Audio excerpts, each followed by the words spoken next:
Welcome back to the Vanessa G Fitcast. I'm Vanessa Gillette Pozos, and here with me is my incredible co-host who is a really great clapper. What's up, everybody? How's our VGF fam doing today? I'm laughing because I had to restart the episode because I was telling Vanessa, I was like, if we don't get a good clap and we get into action, I just feel like I don't get in my groove, you know, and like my VGFN, I don't know, my podcasting voice. Yes, but it took you 3 times to practice your clap so that we could start the episode, which we don't even include the clap in the recording. So it makes a lot of sense. Well, whatever. But you get my point. How are you, Vanessa? I'm doing well. I'm excited about this topic that we're covering today because I swear so many times I'm asked by women of like, and it's almost in this like frantic tone all the time of like, I don't know if I'm eating too much or too little. How am I supposed to know? I hear from some people that maybe I'm under eating, but then I hear from these like dudes on Instagram that like it's all about a calorie deficit and I just need to eat less. And then like, I just don't know what I'm supposed to be doing. Man, those dudes on Instagram, huh? It's always the dudes on Instagram. And so, Omar, I know you've talked to a lot of people even recently that like really showed some serious signs of under eating. So I think it'd be really great for us today if we even talk through what some signs are that you might be under eating to help some women kind of figure out for themselves and not so much focus on the numbers and not be like, is this enough food for me? But actually just look at themselves symptomatically. How are they feeling? And kind of use that to figure out, am I under eating? Yeah, absolutely. And here's the thing, we talk to so many people all the time, and at times it's really hard to say, yes, you are eating enough. You're not eating enough. Yes, you are training enough. You're overtraining, because we don't have the whole picture, right? And it's one, probably a little unethical for us to be like, yeah, do this, do that. And 2, it's just really hard to even begin to come up with anything because, again, we don't even know what your body has gone through. We don't even know where you're trying to go. So that's why we like to get on some calls to, or at least consult calls to at least get a better idea, get a bigger picture of what all is going on before we can do that. But yeah, before we started, and as we were kind of chatting about the episode, one person kind of came to mind, and we had a chat. I think it was like last Wednesday or Thursday. But anyways, yeah. So she had this big change, big transformation in her life, and she had lost over 70 pounds due to crash dieting, due to quick fixes, due to restricting herself along the way. And she was at a point where she was at a loss of knowing what to do from there, because one of the things that she had done, which when you said those dudes from Instagram, it kind of gave a light bulb in my head. Her boyfriend was or is a bodybuilder. He's very active. He loves to go to the gym. He loves to do all this stuff. So basically, she was like, when COVID came around, she was like, I was training for a powerlifting meet and I was relatively active myself. She's like, but I had never been able to lose the weight that I wanted. So then COVID came around.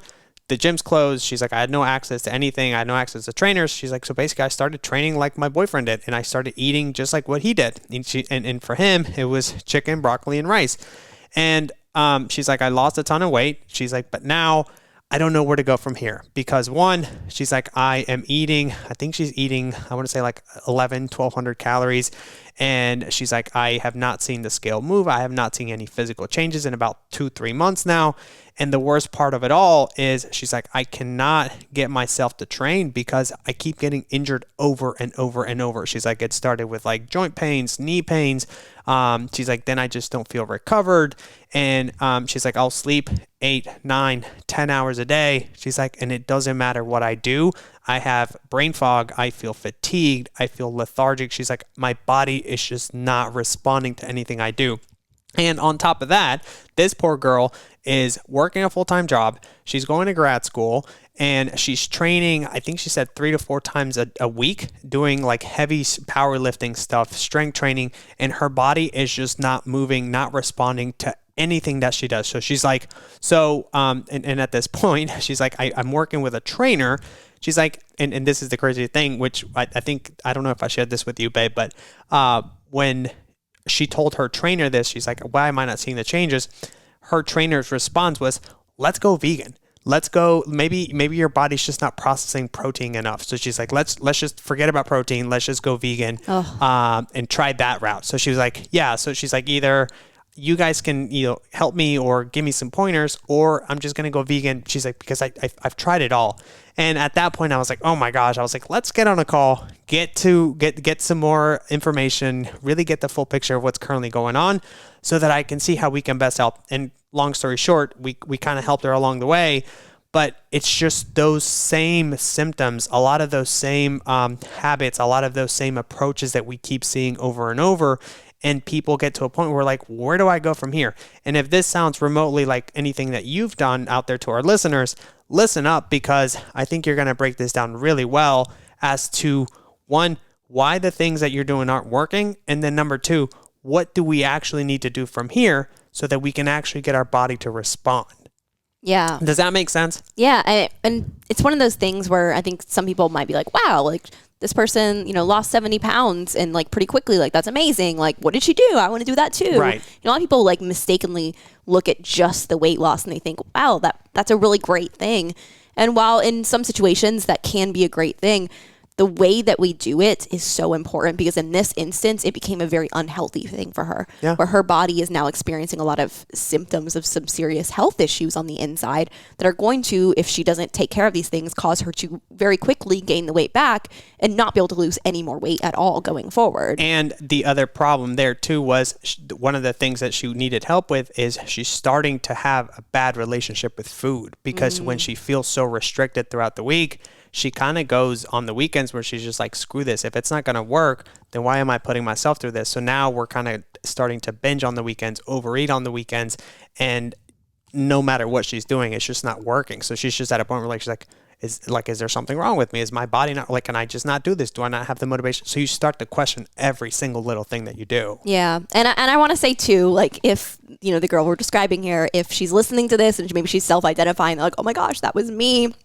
There's nothing wrong with what you've done, because these things aren't being taught. You've been given really bad advice, unfortunately, but you've already done the right thing in reaching out for help and making sure that we can get these things corrected so you don't continue to feel this way and continue to really dig yourself into a deeper hole. And that was so cool to see, because as we started to break this down, I was like, actually, it's not you. I was like, it's maybe a little bit of the approach. Like there was such an aha moment. She's like, oh my God. She's like I can breathe. Yeah. It's like, it's almost like, it was just like a sigh of relief. She's like, okay, I know there's a light at the end of the tunnel. She's like, now tell me more about, what I can do for myself, which I thought was really cool. And so obviously for this story, like it's very easy for us to say like, yeah, clearly she's under eating. She's eating 1,100, 1,200 calories. She's exercising quite a bit. She lost a lot of weight in a very short period of time, which is not a healthy rate of weight loss. So like there's a lot of ways for us to easily deduce, yes, she is under eating. But for a lot of women, maybe they don't track their calories. Maybe they aren't like rapidly losing weight. Maybe they aren't losing weight at all. And they're just like, I don't know if the reason I'm not losing weight is maybe that I'm actually not eating enough. And I don't really know how to track my calories, or I don't like to track my calories. So I don't even know. Maybe I'm even tracking my calories, but like, I don't know if my ratios of macronutrients are enough. Like it's a lot of people just feel that paralysis by analysis. Yeah. So in this episode, I want to break down 6 of the most common symptoms that I see when women are under eating. And the first one is you're frequently getting sick. So this is one where, if you are under eating, you're probably not getting in enough of the right macronutrients, so protein, carbs, and fat. So like, for example, that girl getting very bad advice to go vegan from here means that she's probably going to end up cutting her protein even lower, which is the last thing her body needs right now through these signs and symptoms that she's experiencing. But even with not getting enough adequate macronutrients, we also tend to miss out on the micronutrients that we need when we're under eating. So if we're not eating enough, even if the only things we're eating are salads, you're not going to get all of the vitamins and minerals you need, because you actually just typically can't get enough of that just from a low calorie diet, no matter what types of foods, no matter how healthy it is that you're eating. If we're not getting in enough vitamin C, vitamin A, vitamin D, vitamin E, zinc, like really just all of it. Like iron is a big one that women are deficient in. And if we're not getting enough of these micronutrients, these vitamins and minerals that your body needs to function, it's going to affect your immune system, which is going to make you very susceptible to getting sick very easily. Now, imagine adding that with if you have little kids at home, or you're like, you just have a lot of bacteria and stuff around you, like you're going to be even more susceptible to getting sick, right? Yeah. So if you're just not getting in enough calories overall, or if you're not getting enough diversity in your meals because you are eating a very bro diet, you're just eating chicken, rice, and broccoli, you're not going to get in the nutrients that you need. And you're probably going to start getting sick very easily. So that's number one. Number two, which is another symptom that we saw in this story that we were telling, is you're having poor performance in the gym. And this is something where it's like maybe you've gotten into a good routine with your fitness, you're making some strides, you feel like you're getting stronger, and then suddenly you feel like you just plateau, where you're just not able to get stronger anymore. You're struggling to hit new PRs, new personal records, and you feel like you're just not making any progress. Maybe you feel lower energy in your workouts. You feel like it's harder and harder to motivate yourself to work out. This is a major sign that you're not giving your body enough fuel, because we need enough calories in order to give your body the energy it needs to burn in those workouts. Your body doesn't just burn fat in a workout and then you just start losing weight. Your body is breaking down muscle, and then in the recovery process from the food you're eating, you're building that muscle back up, and then that muscle is burning calories and ultimately burning body fat. It's not as like, oh, I'm going to starve myself and just work out as much as I can and I'm just going to get really skinny. That's not really how that works, at least not in a healthy way. You will have terrible rebound and terrible side effects from that. Yeah. And can you talk a little bit too on the training and the recovery part of that aspect as well? Because that was one of the things that when I was talking to this girl, she's like, I just can't recover. She's like, I can go to sleep 8-9 hours a day. She's like, but I feel sore. I feel exhausted. And at times people are like, oh, I'm just being a baby, or I'm just being a wimp, or, I just need to suck it up. And it's like, hey, at some point or another, sure, there's a little bit of you kind of have to work through it. But at the other point is you have to listen to your body. And if for some reason your body is extremely sore, or like when we were doing CrossFit back in the day, we would get out of bed and like have to tiptoe your way out because you were just like feeling all of the pains.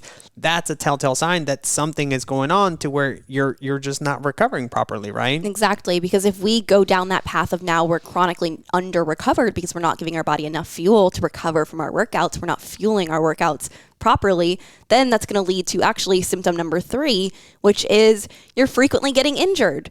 And this might not necessarily mean injured in the sense of like, oh, you're breaking bones. It might just mean that you're realizing that like you have a little bit more joint pain. You're waking up a little bit more achy in the morning. Like you just kind of have a little bit more like just like this achiness in your body. Maybe your muscles are a little bit more sore. Maybe you are eventually getting to a place where you actually find yourself breaking bones. Like you can get to that point where now suddenly you're like, oh my gosh, I have a broken wrist from just, falling in the gym or just like holding a weight the wrong way. That can happen because you are under fueling your body and not giving your body enough calories. That does put you at more of a risk for injury. And that's exactly what we were seeing happen with her. I've had that happen to me in the past when I was under eating and over exercising. You go for a period of time where you're in this, what I call a recovery deficit, where your body's under recovered, but you just keep going. And eventually your body breaks. Literally, you start to have these aches and pains to where you can't work out anymore because your body is just having these injuries. Yeah, I know one of the things for me, like when I'm in a weight loss phase of my life, and I'll try and go and lift heavy, and I get lightheaded. I'm like, I just can't do it. I'm like, oh my gosh, like 135 pounds on a bar when I'm usually squatting like 300 pounds. I'm like, this feels so heavy, and I just get lightheaded. And I'm always like, okay, like obviously I'm not eating enough to be able to do something like this. And right now I'm eating upwards of like 3,000 calories and 315. I'm like, I can do this all day long. Not all day long, my wish, but a couple reps here and there. I'm like, I feel great. I feel fantastic. And it's like night and day difference when it comes to it. Totally. And so Totally, dude. Well, symptom number 4 is you're constantly tired and just really low energy all the time. And this is the one that we probably talk about a lot, probably like ad nauseum. Our clients, our listeners, everybody's probably just sick of even hearing this as like a symptom of undereating because it's probably the most common one I hear. But that's because it's probably the one you can spot earliest on. If you're not experiencing any other symptoms, you probably will notice this one first, which is our first little like orange flag that we're probably not eating enough. And then if it gets worse, then we definitely know this is a red flag. And it's because at the end of the day, when we talk about calories are not this like scary thing that you were taught growing up you just need to eat less of because they're going to make you fat. Calories is a term to measure energy. It is a measure of energy. So if you're eating low calories, you are giving your body low energy. That's just frankly how it works. So if we pair that now with we're not sleeping as well, we're waking up during the night, we're having trouble falling asleep at night, maybe we have really early mornings, so we have to get up for some reason, pairing just sleep deprivation or poor sleep quality with a low calorie diet, under eating, it's a recipe for disaster, because then we're not getting the restorative time that we need at night to be able to recover, to be able to, make sure that we are lowering inflammation, to make sure that we are balancing our hormones and ultimately burning fat. That does happen at nighttime. It doesn't really happen as much during the day. Yeah. Now think of this, like if you're eating low calorie, you have low energy, you're maybe not having the best routine to go to sleep. Then you're also probably busy with work and you're training 5-6 days a week. I mean, no wonder your body is not, moving, or you're not putting on the lean muscle. You're not building the booty, the back, the triceps, whatever you're trying to do. It's like, we're just not having enough calories, enough energy to be able to do all this stuff. Like the last thing your body is worried about right now is building muscle or losing fat. Right now, it's trying to protect you. It's trying to keep you alive, Exactly. Yeah. And so many more issues can come from this. If we're, now not getting quality sleep, that's a major stressor on the body. On top of eating low calories, it's a major stressor on the body. And this just chronic stress is just going to, ultimately, it's going to lead to bigger issues. It's so common for women who've been eating chronically low diets to end up with autoimmune issues, to end up with serious hormonal imbalances and gut disturbances and all these different things. So it's really, really important to get this under control. Would you say, Vanessa, and I'm curious, I'm going to put you on the spot here. Like, I know one of the things that people that tend to have low energy is they self-medicate with caffeine. So would a good telltale sign of maybe really having low energy levels would be like, let's lean off caffeine and see how that feels? Like if you're just extremely exhausted and you just can't like stay awake, like without caffeine, it's like, okay, well then clearly there's a sign there, another sign there that we need to, increase calories or eat better nutrients so that we can sustain higher energy levels. And the thing too is like coffee especially is also an appetite suppressant. So a lot of people who are maybe just having coffee in the morning or having coffee between meals, like it's an easy way to also feel not hungry. Yeah. So then it's like, they're like, well, like, I feel like I can't eat anymore. It's like, well, let's maybe try removing the coffee and let's see how your body suddenly now wants you to actually get energy from food, because you aren't suppressing your appetite from the caffeine and you aren't just like running around like an Energizer bunny from the caffeine. Yeah. That was actually one of the things that I've been most proud of as we've I've been working with my coach Kat is, as I've kind of increased calories, I'm trying to build some more muscle. I'm not drinking any caffeine at all. Like I'm doing decaf in the morning, and that's just because I enjoy the taste of coffee. I'm not using any pre-workout, and I feel amazing. So I was telling her, I was like, wow, I'm like, it's so crazy to see just what food can do to you. Like my energy levels are high throughout the day without an ounce of caffeine in my body. And it's just so amazing to see how your body can respond to more food. Totally. Love it. Well, number 5 then on our list of signs that you might be under eating is you're experiencing changes in your menstrual cycle, or you may have even gone as far as completely lost your period. And I'm not referring to those who are on hormonal birth control that leads to losing a period, like, certain IUDs, or even just some birth controls can have some irregularities in your period. But if you are noticing your menstrual cycle is changing over time, if your period is getting longer or shorter, because a normal period would last between 3 to 7 days, and a normal menstrual cycle is going to be, plus or minus 4 days from like a normal cycle of being 28, 29 days. So if you are now getting up into like the mid 30s on how many days of your entire menstrual cycle is taking, like that's a sign that something is off. Or if your cycle is really, really short, that's a sign that something is off. And it's really, really important that we are tracking our cycle. We are being aware of these things. We're not just being blind to this, because this is your body's, like a lot of times people have called this just a, another vital sign in our bodies, because as women, this is such a sign. It's such a beautiful way of our body expressing to us how our health is overall, because our sex hormones, our cycles are affected by pretty much everything else going on in the body. So if something else is off, it's going to show up in your cycle.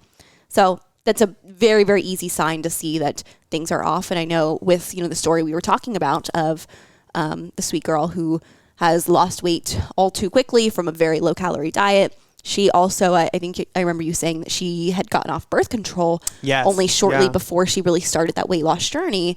And getting off of birth control is, while in many cases it can be the right thing for our body, it's very, very important that we support our body the right way through that process, because it is a very stressful transition on the body. If you've been on hormonal birth control for, more than a few years, then your body is really, really used to relying on that, the birth control supplying those hormones, giving you those fake hormones essentially. And so your body hasn't had to produce hormones on its own. And on top of that, hormonal birth control depletes your nutrient store. So a lot of these vitamins and minerals you actually store in the body is almost like, that's your body's way of, it's not just relying on food, it's able to pull from those stores. But those stores become depleted. So then now when we get off birth control and your body has to start creating its own hormones, it's like doesn't remember how to. And then it goes to the nutrient stores and they're empty. And it's like, oh my God, what do I do?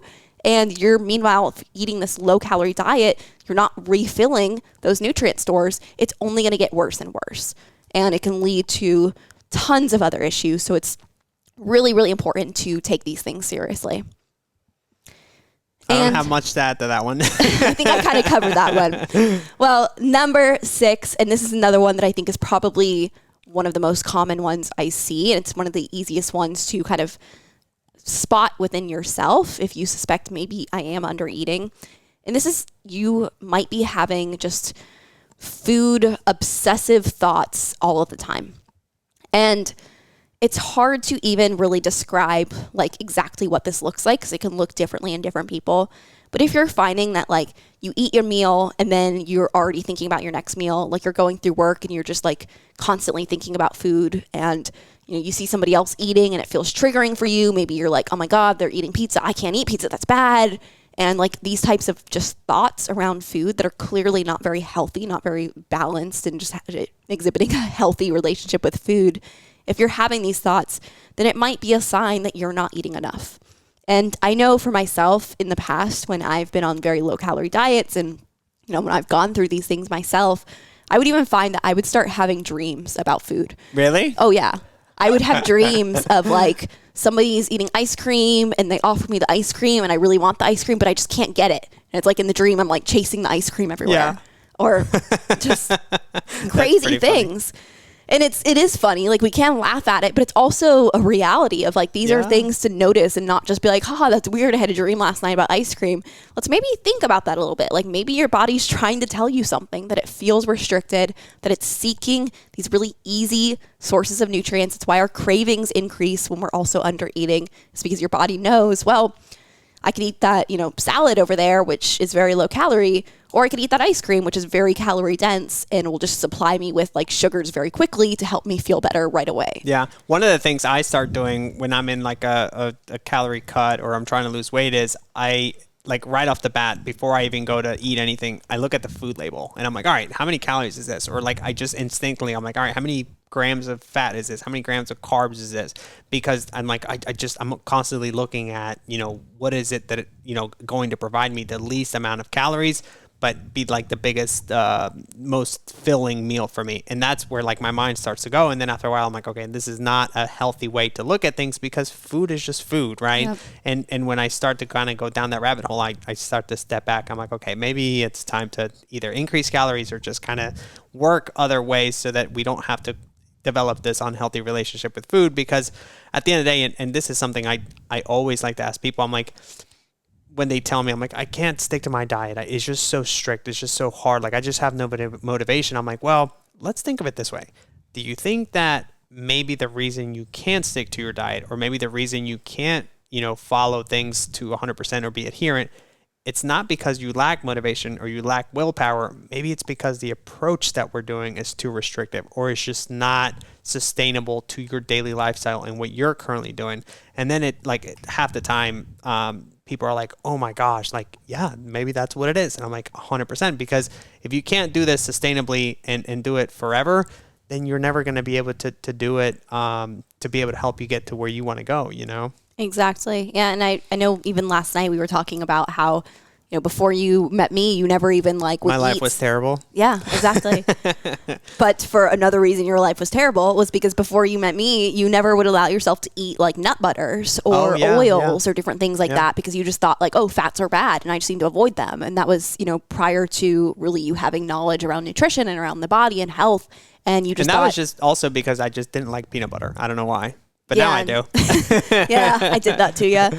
But yeah, no, that was one of those things where like, I think I was the one that introduced you to like almond butter, and then you like were like, oh, like I can have this. It's delicious. It's like, yeah, like, it's a great source of healthy fats. Like healthy fats are a good thing. We need to have fats in our diet.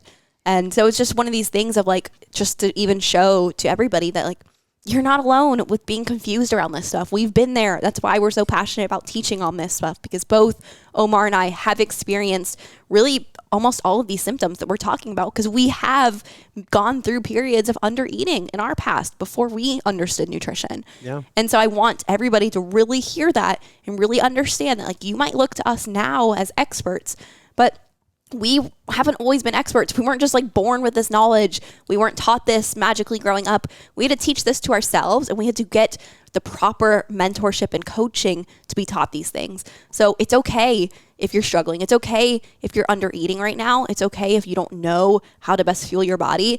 You have to just help yourself through that by seeking out support and seeking out quality education like you're doing right now by listening to this podcast. So it's okay. You don't have to be stressed about it. But I hope that this was helpful for at least somebody out there. Maybe they're able to identify that they might be under eating, and now they recognize that they want to work through it.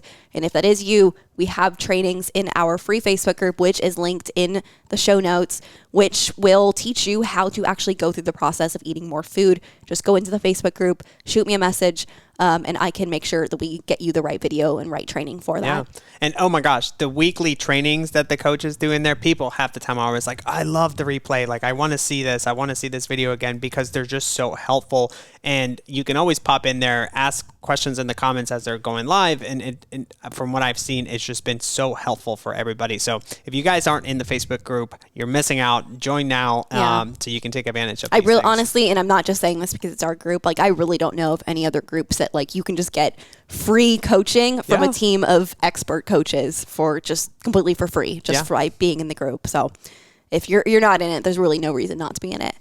But that is all for this week. We will be back next week with another episode. Thank you so much for listening. See you guys.